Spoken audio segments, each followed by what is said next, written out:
¿Entienden esto como un experimento bastante simple? ¿Correcto? ¿Qué les parece para la psicología? ¿Cómo se forman las parejas? Acá vamos a... Este es un terreno de muchísimas creencias, pero la psicología social no dice que sea un terreno de tanta creencia. ¿Cuál les parece que es el mayor factor para que uno se termine formando pareja?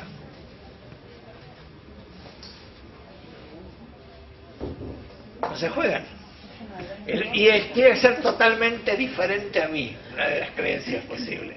No, tiene que ser exactamente igual a mí, otra creencia posible. ¿Les parece que esto podrá, ¿Cómo será? ¿Cuál puede ser la mayor factor de conformación de parejas? Vos estás muy pegada con el tema, estás muy entusiasmada, así que dale, largate y tira alguna hipótesis. Esto lo dice la psicología social norteamericana, lo estudia. Se basa bien en el sentido de que te haga reír, no sé, cosas fuera de lo común, un amigo. Así te encanta. ¿Vos te parece que de esa forma te vas a enamorar más fácil? No, pero está bien. En verdad esto tiene que ver con nuestros propios príncipes azules, ¿no? O princesas, en mi caso habrá sido. Pero uno de los factores más habituales de conformación de pareja es ser del mismo barrio, ser de la misma comunidad. Casi en un 40% de las situaciones se producen por ser del mismo barrio. Y un factor que le voy a llevar al otro polo, no es tan habitual, sucede muy poco,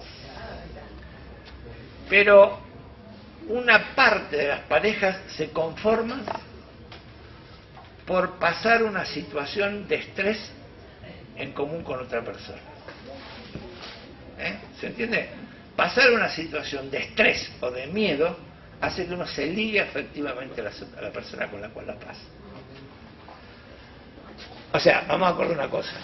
Los norteamericanos se planteaban: se cortó la luz en el metro y 9 meses más tarde nos encontramos con que hubo muchos embarazos. ¿Fueron violaciones? ¿O qué fue? No había tele, pero en el metro no estaba acostumbrado a la tele. ¿Qué opinas? Jueguense acá. A ver, ¿qué opinás vos? ¿Qué puede ser esto? ¿Qué tiene que ver el embarazo con armar pareja? Porque significaría que en esa noche hubo más relaciones que en otros momentos. Sí, puede ser, yo creo que la vida está en pareja también para no estar solos. Bueno, pero una mirada positiva de la vida tiene. Está bien. Bueno, pero a ver, la historia sería que esto generó también la hipótesis de que la situación de estrés de estar en un lugar encerrado con un conjunto de personas que eran desconocidas, que te podían agredir, ¿verdad?, llevó a mayor cantidad de iniciación de parejas. A ver, pero vamos a acordar. Le estoy contando un caso que no lo inventé, sino que está en un libro de psicología social. Entonces, ¿está? Y entonces había que llegar el momento de decir, bueno, ¿cómo lo podemos someter a prueba? Si el estrés junta a las personas.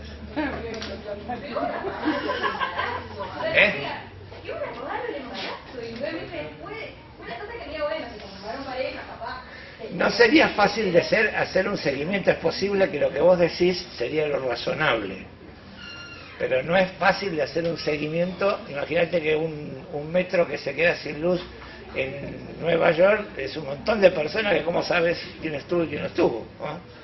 O cómo rastreas ese dato. No te digo lo que sería, esta parte no fue el experimento, esto es algo de observación antes de hacer una investigación. Esto es lo que desencadena, lo que dice, ay, pero mira lo que pasó. Che, ¿será realmente que hubo un montón de violaciones? ¿O cómo lo podemos explicar? Mataron el... De hecho, para que haya habido un montón de violaciones, hubo pocas denuncias. Ya el primer dato que tuvo el investigador, ¿no? O sea, hubo violaciones y hubo pocas denuncias, o... ¿está? ¿Se entiende lo que digo? Bueno, y entonces se hizo un experimento que consistió en lo siguiente. Se pone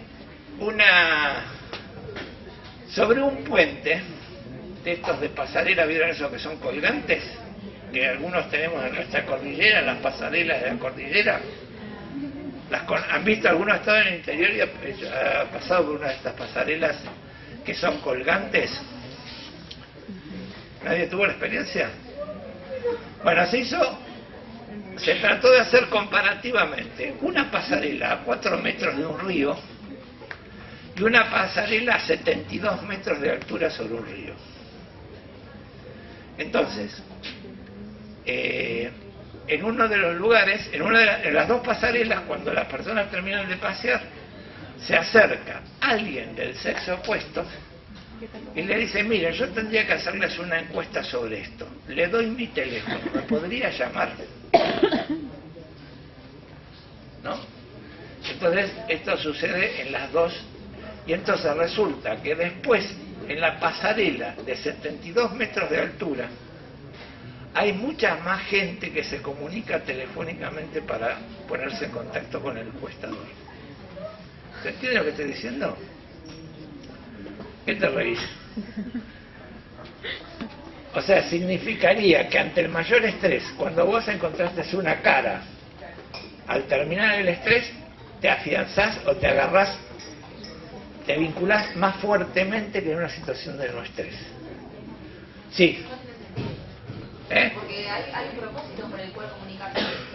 Si no, sería más factible si no hubiera un propósito por el cual comunicarse con otra persona. Si a mí me dicen que me van a hacer una encuesta, seguramente yo quiero participar y por eso llamaré. Si no hubiera en el medio un motivo un poco más objetivo, yo no llamaría a nadie. A ver, pero no te entiendo tu objeción. ¿Por qué se le tiene que decir a una persona para comprobar si esto es verdad o no es verdad? Si ante una situación de estrés uno conforma parejas más fácilmente o quiere encontrarse con una persona de sexo opuesto de otra forma, con una entrevista de por medio. Si a una persona le dicen que necesitan comunicarse con ella para hacer una entrevista y que no es el momento adecuado, que puede comunicarse cuando tenga un tiempo, es obvio que todo el mundo se va a comunicar, o la mayoría del mundo se va a comunicar. Te estoy diciendo que sucedió que cuando se hizo esta misma situación, exactamente igual, a 4 metros de altura, hubo muy pocas comunicaciones. Y cuando se hizo a 72 metros de altura, hubo muchas más comunicaciones. Pero es lo mismo. Porque yo te quiero contar una cosa. Cuando sos científico, no dudás de si está bien hecho o mal hecho el experimento. En todo caso, te fijas cómo poder ver si encontrás un dato distinto. Un experimento o cualquier cosa científica está bien cuando vos contás muy claramente lo que hiciste y contás tu interpretación. No importa si la compartís o no. En todo caso, yo no la comparto. Si yo me pusiera en tu situación, tendrías que buscar una forma, si fuera científico y estudiar detrás de este tema, tendrías que buscar algo que te demuestre que esto no es cierto, mi aseveración. Pero no es necesario. La ciencia no se construye con creencias como le planteó a la compañera, pero tampoco se construye diciendo yo no creo en esto. Si realmente me lo tomo en serio, tengo que buscar alguna forma de ver o cuestionar esto. Bueno, pero más allá de lo que hay que hacer en el caso con un científico, me parece que no me parece justificado desde el punto de vista que hay un motivo por el cual encontrarse con otra persona. Quizás me parecería a mí más obvio si no hubiera un objetivo en el medio para encontrarse con otra persona. Acordemos una cosa, que cuando estamos hablando de los contactos, los experimentadores no estaban para buscar novio en ese experimento.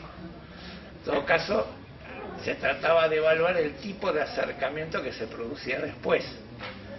O sea, no es que vos fuiste a buscar novio a 72 metros de altura o a 4, no tiene nada que ver, sino que esto produce una predisposición positiva a la formación de pareja. Y generalmente, si uno rastrea, hay muchas parejas que se han conformado por situaciones de estrés. No muchas. Estamos hablando de un 40% por vivir en el mismo barrio, por compartir las pautas culturales de un lugar. Y estamos hablando de un 5% que se produce por situaciones de estrés. También es cierto que nosotros en la vida no tenemos tantas situaciones de estrés. No andamos por la vida asustándonos. ¿Correcto? ¿No? Lo que yo trato en estos momentos, más que me creas, Mira, yo no me acuerdo bien el libro, pero generalmente todas estas cosas yo las he sacado o de Van der Sanden o de Myers. O sea que si querés un día buscamos, pero no. Yo le estoy tratando de ejemplificar que con un experimento se puede confrontar una cuestión si está bien o no, si es correcto o no. ¿Qué cosas? Bueno, espero motivarlos, o espero haberlos motivado, porque sí pareciera, sería muy complejo de alguna manera, por ejemplo, indagar si es cierto lo que dice el psicoanálisis. ¿Cómo lo comprobamos? O sea, una de las ventajas que tiene la psicología social es que también produce campos que son fáciles de investigar. ¿Se entiende lo que digo? Sería bastante complejo. O vamos a poner que no nos ponemos, pero ¿alguien podría decir si lo que dice Piaget es cierto? A ver, ¿alguien podría decir si lo que dice Piaget es cierto? Sí. A ver. Replicando los experimentos que hizo Piaget. ¿Y Piaget hizo experimentos? ¿Hizo experimentos como con un sector o no de la sociedad específico? A ver una cosa. Piaget en verdad lo único que hizo fue observar a sus hijos y traducirlo en teorías. Los docentes, ustedes tienen a la mañana que esta facultad de Ciencia y Educación dicen que Piaget no sirve para el aula, pero nadie lo niega como teórico. ¿Estamos de acuerdo? ¿Se entiende lo que digo? Los docentes lo critican porque dicen, a mí lo que me dice Piaget no me sirve para nada, para dar clase. Pero nadie lo niega como un teórico, ni los mismos que lo critican porque no es útil para el aula, lo critican en lo que afirma. ¿Está? Pero de alguna manera él lo que hizo fue observar a sus hijos, más que experimentar. Vamos, uno podría decir que sí, él le daba la cajita de fósforo con la moneda adentro, pero esto dista de ser un experimento.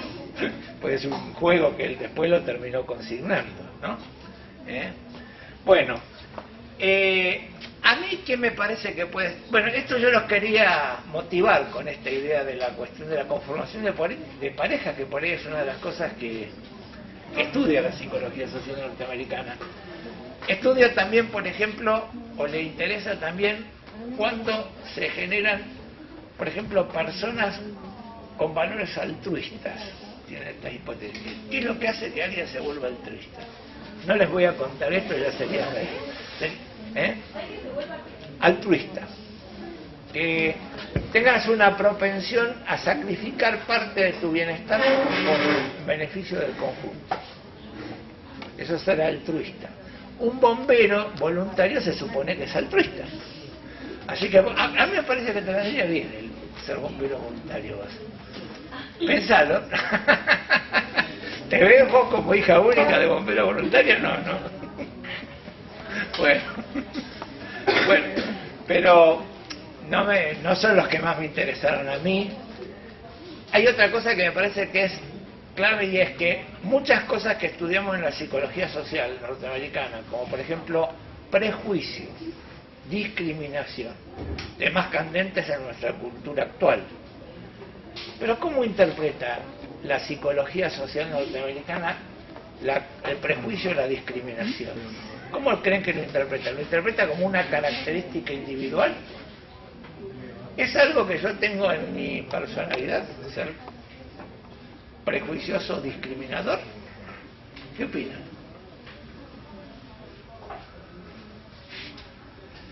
¿Sos prejuiciosa o discriminadora? Nosotros todos partimos muy fácil de decir que no somos discriminadores porque no tenemos bronca con los negros. ¿Será César? ¿Es César? Siempre me llamo. No es César, lo dejamos. Bueno, en verdad la psicología social norteamericana piensa que el prejuicio y la discriminación es una función intergrupal y no individual. Se entiende que nosotros desarrollamos prejuicios y discriminación por conformar un grupo y tratar de adquirir una identidad en contra de otro grupo. Si se ponen a pensarlo bien, tiene bastante de esto, ¿no? No es una característica netamente individual. Dime con quién te juntás y te diré qué pensás de ciertos temas. Prejuicio, pero también una cosa que les quisiera contar de esta psicología norteamericana es lo siguiente. No, las palabras o ciertas cosas adquieren sentido en una sociedad en particular. Por ejemplo, para nosotros en estos momentos se ha logrado conformar una cultura donde el prejuicio o la discriminación son valores negativos. ¿De acuerdo? Es un valor negativo para los argentinos. Hasta ahí estamos todos de acuerdo. Pero para la psicología social norteamericana va a decir que especialmente en lo social, algo parecido a lo que dice Pichon Rivière con respecto a yo conozco al otro por el otro que tengo interno, no es como lo plantea Pichon como una cuestión vincular, pero sí dice que nosotros en nuestra interacción social lo que hacemos es discriminar, ver lo que es distinto a lo mío y tratar de encontrarle un sentido que generalmente termina siendo prejuicioso. A ver, vamos a acordar una cosa. En un momento dado me tocó ser psicólogo en parque industrial y mucha de mi tarea clínica la hice en el barrio Progreso. Creí que estaba hablando, pero me tocó hacerlo en el barrio Progreso. Carlos, que es más o menos de mi generación, puede atestiguar que cuando nosotros éramos chicos no había, o adolescentes, no había falta mayor de respeto que andar con un paraguas o un sombrero dentro de un ambiente cerrado. Era una gran falta de respeto esto de ponerte un sombrero en un ambiente cerrado.